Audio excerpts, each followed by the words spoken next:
భూమిపై అత్యంత ఆసక్తికరమైన భౌగోళిక మరియు ఆధ్యాత్మిక రహస్యాలలో మౌంట్ కైలాస్ ఒకటి. టిబెట్ పీఠభూమిలో 6638 మీటర్ల ఎత్తులో ఉన్న ఈ పర్వతం ప్రపంచంలోనే ఎత్తైన శిఖరం ఏమీ కాదు. కనీసం ఎవరెస్ట్ దరిదాపుల్లో కూడా ఉండదు. అయినప్పటికీ దీనిని ఇప్పటివరకు ఎవరూ అధిరోహించలేకపోయారు. దశాబ్దాలుగా అనుభవజ్ఞులైన పర్వతారోహకులు మరియు పరిశోధకులు దీని విలక్షణమైన పిరమిడ్ ఆకారం మరియు దీని పరిసరాల్లో జరిగే వింత సంఘటనలను చూసి ఆశ్చర్యపోతున్నారు. వేలాది మంది భక్తులు ఈ పర్వతం చుట్టూ అత్యంత కష్టతరమైన కోర లేదా ప్రదక్షిణలు చేస్తున్నప్పటికీ దీని శిఖరం మాత్రం ఇప్పటికీ అంటరానిదిగానే మిగిలిపోయింది. మతపరమైన పవిత్రత, రాజకీయ ఆంక్షలు మరియు వివరించలేని భౌతిక సవాళ్లు ఈ శిఖరాన్ని ఒక అజేయమైన అభయారణ్యంగా మార్చాయి. ఈ రహస్యం పర్వతం యొక్క వింత ఆకారంతోనే మొదలవుతుంది. మౌంట్ కైలాస్ 4 ముఖాలు ఖచ్చితంగా 4 దిక్కులను అంటే ఉత్తరం, దక్షిణం, తూర్పు మరియు పడమరను సూచిస్తూ ఉండటాన్ని భూగర్భ శాస్త్రవేత్తలు గమనించారు. ఇది ఒక సహజసిద్ధమైన పర్వతం కాదని, ఇది మానవ నిర్మితం లేదా గ్రహాంతరవాసులు నిర్మించిన ఒక భారీ వాక్యూమ్ పిరమిడ్ లేదా ఒక భారీ ఎనర్జీ ట్రాన్స్మిటర్ కావచ్చని కొన్ని సిద్ధాంతాలు చెబుతున్నాయి. శాస్త్రవేత్తలు దీనిని తరచుగా యాక్సిస్ ముండి అంటే విశ్వానికి కేంద్ర బిందువుగా లేదా స్వర్గం మరియు భూమి కలిసే ప్రదేశంగా పిలుస్తారు. ఈ వాదనలకు తోడుగా ప్రపంచంలోనే అత్యంత పవిత్రమైన 2 సరస్సులు మానస సరోవరం అంటే కాంతి సరస్సు మరియు రాక్షస్తార్ అంటే చీకటి సరస్సు ఈ పర్వతం అడుగు భాగంలోనే ఉండటం విశేషం.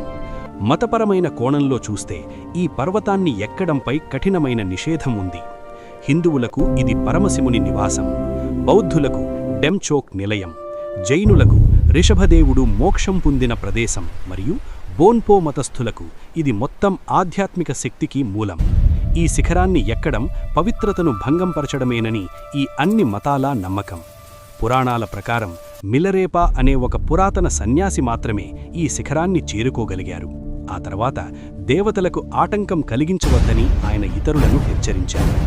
మతపరమైన విషయాలనే కాకుండా ఈ పర్వతం దగ్గరకు వెళ్లిన వారు వింతైన శారీరక మరియు కాలపరమైన మార్పులను గమనించినట్లు చెబుతుంటారు.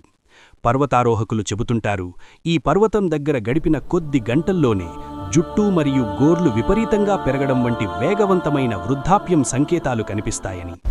గతంలో దీన్ని ఎక్కడానికి ప్రయత్నించిన రైన్హోల్డ్ మెస్నర్ వంటి ప్రముఖులు లేదా రష్యన్ బృందాలు తాము అకస్మాత్తుగా దిక్కుతోచని స్థితికి వెళ్లామని, వాతావరణం క్షణాల్లో మారిపోయిందని లేదా వెనక్కి వెళ్లిపోవాలనే మానసిక ఒత్తిడికి లోనయ్యామని వివరించారు. మరికొందరైతే పర్వతం తన స్థానాన్ని మారుస్తూ తమను తప్పుదోవ పట్టించిందని కూడా పేర్కొన్నారు. నేడు ఈ రహస్యం చట్టబద్ధంగా మూసివేయబడింది. ఈ ప్రాంతం యొక్క మతపరమైన ప్రాముఖ్యతను గుర్తించిన చైనా ప్రభుత్వం మౌంట్ కైలాస్పై ఎటువంటి పర్వతారోహణ చేయకుండా నిషేధించింది.